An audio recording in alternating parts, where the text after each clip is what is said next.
Over the weekend, the group that does the weekend show on MSNBC reacted with what can only be described as disgust during their Sunday program. And like I said, I still watch MSNBC. I just don't watch Morning Joe anymore. That son of a bitch, both of them. Oh, well. Anyway, the weekend group on MSNBC were pretty just freaked out on Sunday over a report that Trump held a secretive ceremony at Mar-a-Lago this past Saturday night. And during that secretive ceremony, he praised the work by one of the lawyers who tried to get the 2020 election overturned. This is, Dr. Lauren, you sure he's not schizophrenic?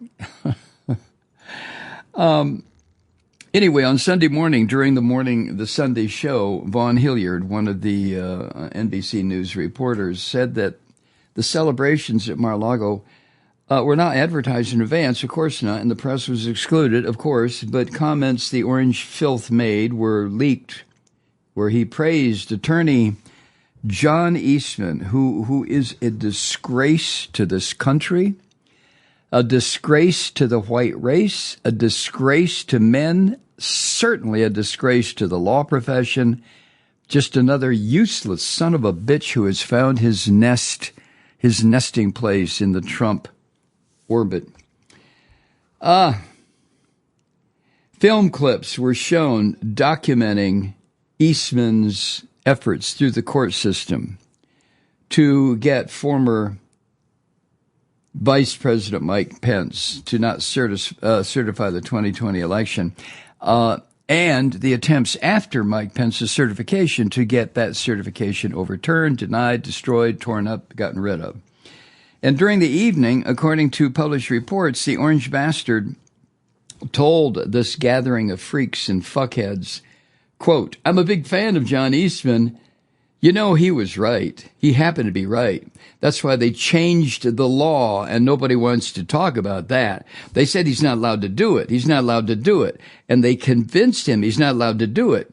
Our vice president. Then right after the election, they changed the law so he can't do it." End quote, the orange bastard.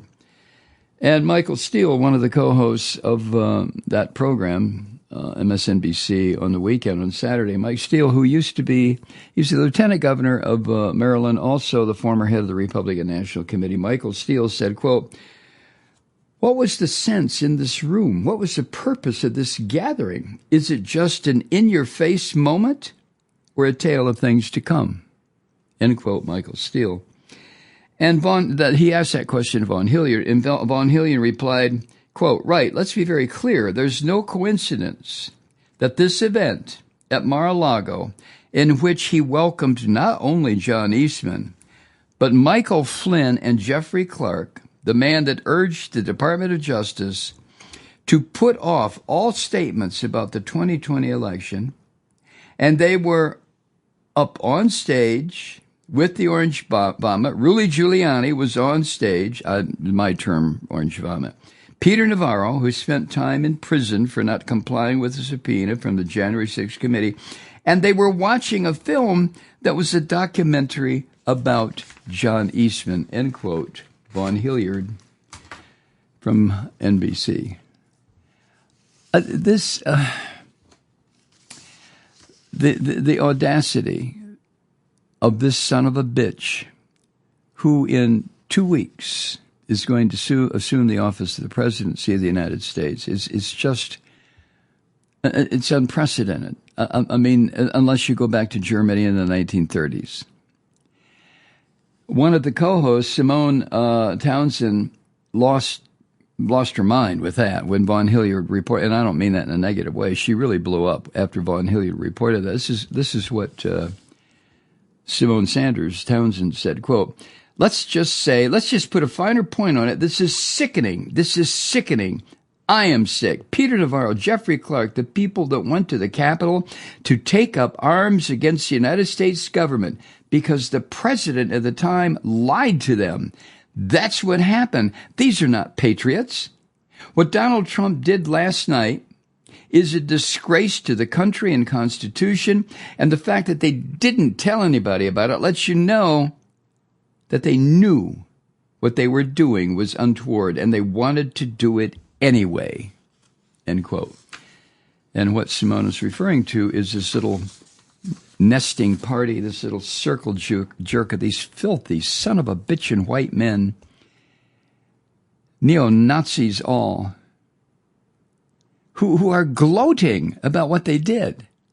Meanwhile, it's been reported today, or earlier today, that this filthy son of a bitch has asked a New York judge to delay the sentencing on his criminal conviction on charges that came from, partly from hush money paid to adult film star.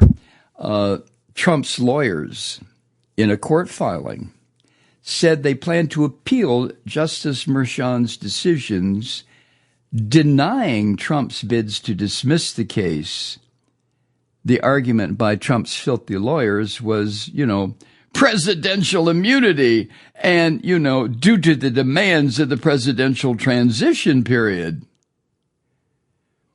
These lawyers, this filthy, un-American son of a bitch, Todd Blanche, and this neo-fascist Emil Bove, these two judges asked these two attorneys asked the justice, Juan Merchan, to hold off on sentencing Trump.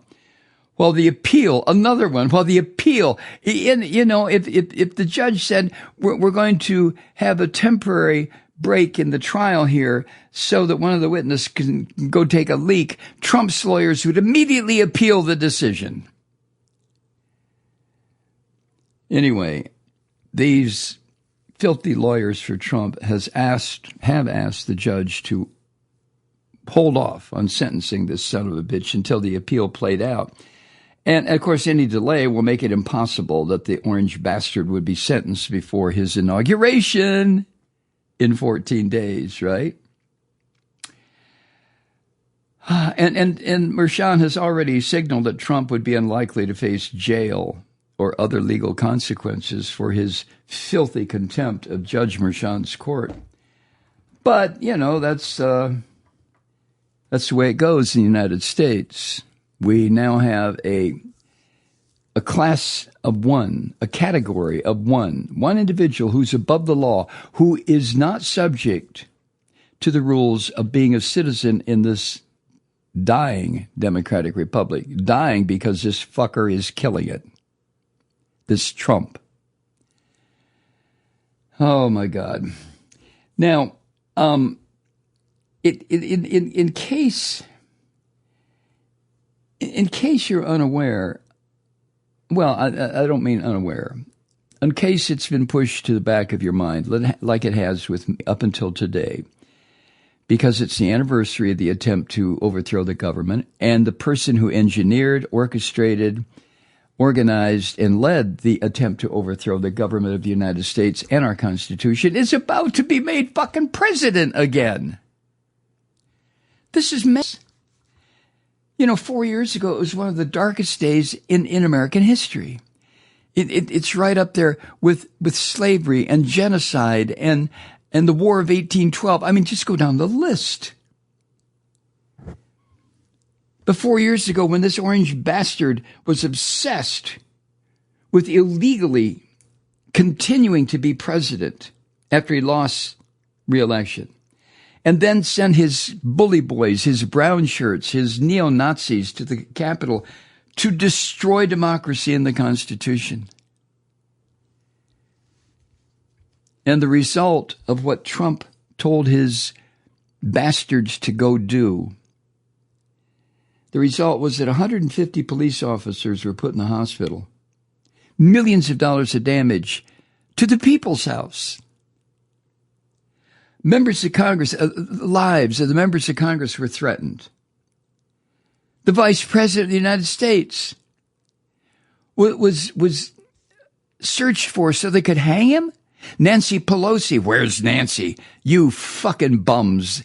I mean, every one of these white devils who did this, these Christian white devils who did this, are beneath contempt. Here we are 4 years later, and Trump is still lying about the riots that he caused, that he led, that he instigated. And he still describes what happened on January 6th this way, quote, "There was a beauty to it and a love to it that I've never seen before," end quote.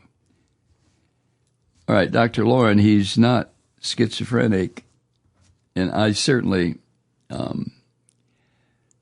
will accept your medical opinion and respect it. But what the fuck do you call this? Okay, she said, Dr. Lauren said he's psychotic. Yes, I'll go along with that. And now this rotten bastard Donald Trump is promising he's going to pardon nearly 1,500 of these thugs, these bastards, these son of a bitches who, in my humble opinion, and I know, maybe somebody can label me as psychotic for saying this, but they tried to overthrow the government. Had the United States been at war when they tried to do this, they would have put up against a wall and fucking shot or hanged for treason. And now Trump's going to pardon them all. And these are people who pled guilty, I mentioned this last week, to everything ranging from disturbing the peace to seditious conspiracy. And Trump's going to release these vermin, these bastards, back into society. And he continues to call them patriots, heroes, hostages, who were the only reason they were there was because they were exercising their First Amendment rights when they tried to kill members of Congress and the vice president, and did succeed in causing 5 or 6 deaths, and did succeed in sending 140, 150, whatever it was, police officers to get emergency care. Now, Daily Kos pointed out, and a couple of publications over the weekend pointed out, that there are two, here we are on the day of the insurrection 4 years ago, and 2 new documentaries. Daily Kos refers to them as crocumentaries. These 2 documentaries have been announced, and supposedly they tell the story of Trump and his attack on the principles that define America. And you know the saying, history is written by the winners. If that's true, the history written by this orange son of a bitch about himself in January 6th is going to be not just pure pulp fiction, but it's also going to be disgusting. And it's going to be a clear example of what Orwell warned about decades ago in his novel 1984. Rewriting history is merely a matter of shoving down the memory hole what really happened and then having a Winston Smith equivalent write the new story, which then becomes part of the official history. This is what the fucker is doing. Now, the first film, according to Daily Kos, the first film was the subject of that affair at Mar-a-Lago on Saturday, celebrating John Eastman, who was the architect of the attempt to destroy this country. What the fuck? Why isn't Eastman in a goddamn prison for the rest of his life? Hi, Truth Seekers. Mike Malloy here. You know, the Progressive Voices Network brings you commercial-free commentary from today's leading progressive radio hosts and pundits, like me, Mike Malloy, 24 hours a day. I'm not your typical old guy from the 80s or the 90s talk radio host, and Progressive Voices is not your typical talk radio network. It's a listener-supported nonprofit with no corporate control whatsoever over our broadcast. So hosts like me, Mike Malloy, are free to rant and scream and carry on about whatever we like. We're often controversial, but we're never boring. Weeknights, 9 p.m. in the East, 6 p.m. in the West on the Progressive Voices Network. Always progressive, always on. I'm Mike Malloy. Keep it lit.